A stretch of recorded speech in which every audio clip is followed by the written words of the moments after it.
El tema de bioética jurídica es el que estamos conversando el día de hoy con nuestra invitada, Paula Civerino, de la Universidad de Buenos Aires. Paula, hablemos ahora sobre el tema de la sexualidad y derechos de las mujeres. Es un tema también actual, pero ciertamente controvertido por la introducción de algunos elementos que no han caído bien para todos, sobre todo para las organizaciones religiosas particularmente, pero de esto vamos a hablar un poquito más adelante. Ya.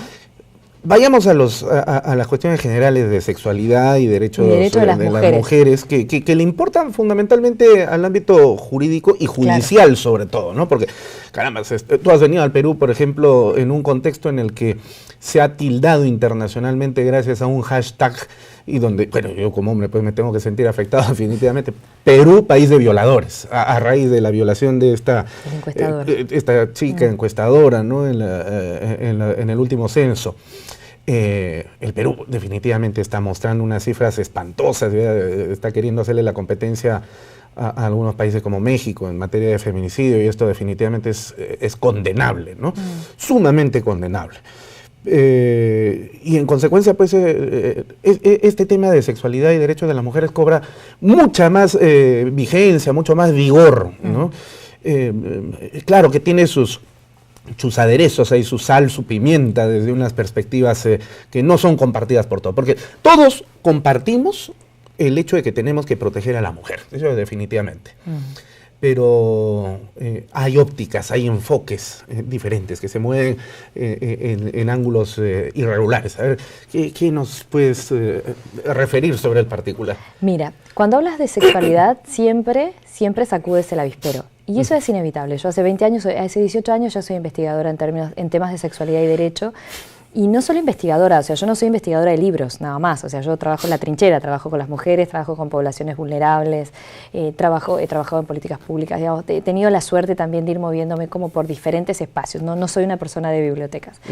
Y una de las cosas que tú ves primero es que cada vez que trabajas el tema de sexualidad, muchísima gente se incomoda, y muchísima gente se incomoda en distintos grados, ¿no? Desde una incomodidad leve, social, hasta ya una movida política grosera. Desde la que ruboriza hasta hasta el que arma una marcha porque está en contra. Pero eso tiene que ver porque somos sociedades donde la sexualidad está asociada al pecado y a la culpa, y entonces, y la verdad es que es inevitable. Yo siempre digo que el que inventó que el sexo era pecado era un genio, porque es una pulsión absolutamente inevitable. Todas tus células pugnan por pasar su información a la otra generación. La única forma, como no somos helechos, nos reproducimos de manera sexual, somos mamíferos, la única forma de hacerlo es a través de la reproducción sexual, a través del sexo. Y además somos seres sexuados. Es decir, el sexo, la sexualidad es una coordenada de identidad. Entonces, imagínate, es absolutamente indesligable. Tú hablas de sexualidad y hablas de problemas del ser humano, y de problemas que tienen que ver con su identidad, como podría ser el caso de personas transgénero, con el tema de la amplitud de su ciudadanía, si tú hablas de orientación sexual,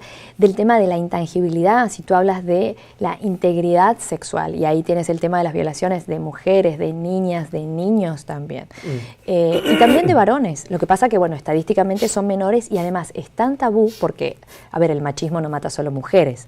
El machismo aplasta la vida de los varones sanos también, claro, y de sus niños. Y entonces son casos que ni siquiera se denuncian. A mí me ha tocado escuchar varios casos desgarradores, pero que falta todavía bastante trabajo de sensibilización para hacer en ese sentido, también para proteger a nuestros niños y a nuestros jóvenes, ¿no? Entonces, en el caso particular de las mujeres, la protección, ¿cómo proteges en la vida de una mujer? Su salud sexual y reproductiva es una coordenada elemental de desarrollo. Si una niña que padece una violación es una persona o un adolescente, es alguien que ha visto quebrado su vida en dos, ¿no? Y la mayor cantidad de violaciones no son personas extrañas. Estadísticamente, con Haris Mujica, que sabes, hemos trabajado, es un gran amigo y hemos hecho un gran trabajo en las investigaciones de él, sugiere con claridad, ¿no? El enorme porcentaje, no sé si alrededor del 80-90% casi, de los agresores están en el círculo íntimo, familiar o cercano al intrafamiliar. Totalmente. Entonces, cierto. La intangibilidad, la integridad de las mujeres que tiene que ver con cómo las protejo. Y yo las protejo dándoles una educación sexual que que permita a mis niños y a mis niñas poner un no. Desde niños aprender a aceptar su cuerpo, tener una relación sana, no culposa con su sexualidad y además aprender cómo, hasta dónde permitir o no permitir el contacto con los extraños. Yo se lo enseño a través de esta manera. Y también luego cómo yo voy a integrar el plano de mi sexualidad, que es quién yo soy y el cuerpo que yo porto, a través de las etapas de mi pubertad y de mi crecimiento, para que tenga una sexualidad sana, integrada en valores y sobre todo voluntaria y decidida al ritmo de maduración de cada uno y de cada una. Entonces, esto yo lo hago a través de políticas de educación sexual. ¿Dónde educo? Educo en el colegio y educo en la casa, pero tengo que educar a los padres, porque por supuesto que los padres debieran ser los primeros. A mí fueron los primeros que me educaron. Yo vengo además, tuve la suerte, mi papi es tocoginecólogo, así que en mi casa siempre se habló mucho. Pero lo que yo he notado también como capacitadora es que por eso yo también trabajo dando talleres de sexualidad para adultos, son los adultos los que no pueden gestionar su propia sexualidad y no saben cómo hablar con eso con sus hijos. Entonces, no es que uno niegue que quienes estamos a favor de la educación sexual integral, como es mi caso, niegue que el espacio sea la familia. Por supuesto que es el espacio, pero el colegio también, porque es un derecho, no es una liberalidad, es un derecho que todos tenemos. Pero además porque la realidad te indica que necesitas formar, que necesitas sentarte con esa mujer y ayudarla a sacar toda esa culpa que tiene sobre su sexualidad, toda esa enorme frustración que hay sobre su sexualidad. Y lo mismo con los varones, lo mismo pasa. Ahora, este tema biológico vinculado con el aspecto cultural. La cultura es todo lo que el ser humano ha creado en todos los ámbitos relacionados con la producción social, ¿no es cierto? Y hay determinadas culturas que han promovido, y nosotros en América Latina pues hemos sido, y todavía seguimos siendo en cierta gran medida, tributarios de ese sistema cultural que promueve una infravaloración de la mujer, y no solamente eso, sino también violencia contra la mujer, ¿no? Esto ha sido objeto de análisis desde la antropología social. Haris Mujica hacía referencia hace unos minutos atrás del extraordinario investigador de la Universidad Católica. Tiene trabajos muy significativos al respecto. Pero, ¿cómo evalúas tú como investigadora de la bioética este ambiente cultural que promociona la violencia contra la mujer? Mira, yo creo que eso es un tema fundamental, ¿no es cierto? Es decir, entender cuál es la responsabilidad que todos tenemos de la sociedad en la cual vivimos. Entonces, nosotros no es que nos despertamos un buen día y tenemos este siglo XXI alrededor. Decíamos, tenemos este siglo XXI alrededor, pero además tenemos un inconsciente colectivo, es decir, tenemos una historia de miles de años donde la mujer, las personas en general en situación de vulnerabilidad y de manera particular las mujeres y los niños, pero también en algún momento como fue la esclavitud, también fue con las personas, por ejemplo, afrodescendientes o de alguna minoría étnica que han sufrido especialmente condiciones de esclavitud, de violación y de violencia en general. Entonces, viene durante miles de años donde el cuerpo de las mujeres ha sido moneda de cambio, donde la violación está súper instalada. O sea, perdona, yo he escuchado de chica hablar acerca de los patrones que violaban a las personas trabajadoras del hogar, o ni hablar en el campo, ¿no? Como y hablado por las madres, además, ¿no? Las mamás tienen que iniciarse sexualmente. O la iniciación sexual de los hijos, o sea, digamos, esto es una cultura de violación, y es una cultura de violación de acá a la vuelta, o sea, no te tienes que ir a las guerras de la independencia, o no te tienes que ir a la época de los fenicios, ¿no es cierto?, para hablar de eso. Entonces, esta cultura de dominación, esta cultura de donde, digamos, la mujer es vista como un objeto para la satisfacción del varón, donde no tiene... Y esto ha sido avalado por el derecho, y ha sido claramente avalado por el derecho. Claro. ¿Por qué? Porque al no tener los mismos derechos, al ponerla en una situación de minoridad, tú piensas que los derechos de las mujeres en pie de igualdad, y de una igualdad formal, porque para la igualdad material todavía quedan bastante camino por recorrer, son súper recientes. ¿Tú te acuerdas de León Barandarian, que fue el maestro de Fernández Cesariego? León Barandarian tiene unos escritos donde el hombre decía, bueno, no, pero no le vamos a dar capacidad plena a la mujer, porque si ella sale va a perder esta feminidad que es propia, esta dulzura, esta suavidad que...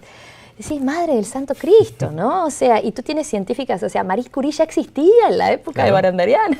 Así es. O sea, en todos lados, digamos, han existido prejuicios, algunos maquillados más light o más políticamente aceptables y otros no. Pero lo cierto es que cuando tú te niegas a reconocer a un ser humano en su plano de absoluta dignidad e igualdad, vos estás ejerciendo violencia. Y también hay una realidad, ¿no es cierto? Con todas estas ideas que flotan en el inconsciente colectivo y con esta permisividad, yo lo que veo con mucha preocupación, lo veo no solo en el Perú, lo veo que es mi segunda casa, ¿no? Lo veo también en mi país y lo veo en otros sitios en América donde recorro, es que estamos aceptando discutir por debajo del plano de la ley, ¿no? Digo, estamos discutiendo con forajidos y estamos en el mismo lugar, que es discutir la igualdad. El otro, no interesa quién es el ser humano que yo tengo enfrente, qué características tiene. ¿Es una persona transgénero? ¿Es gay? ¿Es lesbiana? ¿Es afrodescendiente? ¿Es de una minoría étnica cualquiera? ¿Es una mujer? ¿Es un varón? ¿Es un anciano? ¿Es una persona con una discapacidad motriz? Hay una deuda enorme de ciudadanía con las personas con discapacidad, por cierto, también. No interesa, es un ser humano y eso solo lo hace idéntico en dignidad y derechos. Y eso quiere decir, idéntico es idéntico. Idéntico no admite interpretación. Entonces, si yo desconozco esto, en la medida que yo trato a un ser humano de otra manera, fuera de ese parámetro, estoy ejerciendo violencia. Y además, la realidad, la primera persona contra la que ejerce uno violencia todo el tiempo es contra uno mismo. Entonces, la propuesta, y en eso también, en el taller que yo te contaba de cómo desactivar discursos de odio, básicamente es desactiva tu propia violencia y asegúrate que haya un violento menos en esta sociedad. Totalmente cierto, estamos de acuerdo. Ahora, lo que sucede también es que la violencia no se presenta a veces con manifestaciones de agresión, sino que de una manera mucho más sutil, claro, ¿no? Tremendamente muy sutil. Larga, claro que sí. Entonces, y esto se convierte en una especie del vehículo transmisor de ciertos patrones culturales, del machismo, del paternalismo, que son implementados irónicamente a través de los medios de comunicación que informan a la sociedad, ¿no? Informar, dar forma, informar, dar forma, le dan forma a la conciencia social de la gente. Y entonces tenemos estos programas que, así como en Perú, en Argentina, hace unas semanas atrás estuve yo en Panamá para dictar clases ahí en la universidad, y descubrí que la estupidez televisiva no es patrimonio exclusivo del Perú, no, definitivamente, sino que esto está internacionalizado. Así que, así como aquí hay algunos programas reality, donde se muestra a la mujer como lo que tú dices, un objeto de placer, un objeto sexual, una masa siliconeada que resalta ante la visión, eso es violencia.